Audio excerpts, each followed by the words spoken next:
Goshamahal BJP के MLA मलून Raja Singh ने सवाल किया, अगर हैदराबाद सिटी पुलिस और जीएचएमसी गणेश पंडाल कमेटियों और आवाम को हुसैन सागर झील में गणेश मूर्तियों को विसर्जन करने की इजाज़त नहीं देते हैं तो वो कहाँ कर सकते हैं। मलून राजा सिंह ने हुसैन सागर झील को विनायक सागर के तौर पर मुखातिब होते हुए कहा कि हुसैन सागर झील का पानी पहले से ही आलूदा है।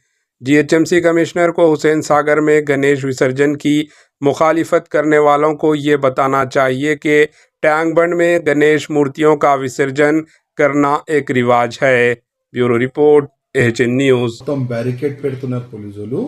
అదే విధంగా బ్యానర్లు కూడా పెడుతున్నారు. ఆ బ్యానర్ లో పోలీస్ ప్లస్ జిహెచ్ఎంసీఓలు ఒక బ్యానర్ లో రాసినారు, మీరు ఈ ట్యాంక్ బండ్ లో ఈ వినాయక్ సాగర్ లో నిమజ్జనం చేయలేరు, హైకోర్టు ఆర్డర్ అని ఆ విధంగా బ్యానర్లు ప్రింట్ చేసి మొత్తం వినాయక్ సాగర్ సరౌండింగ్ పెడుతున్నారంట.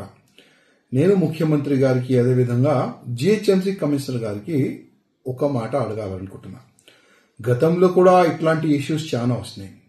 ఇప్పుడు మన దగ్గర జస్ట్ 6 డేసే మిగిలింది. మొత్తం తెలంగాణలో మన హైదరాబాద్, సికింద్రాబాద్ సిటీ, సరౌండింగ్ సిటీలో ఉన్న వినాయకులు వినాయక్ సాగర్ కి వస్తుంది నిమజ్జనం గురించి. एएचएन न्यूज को लाइक करें, शेयर करें और सब्सक्राइब करना ना भूलें।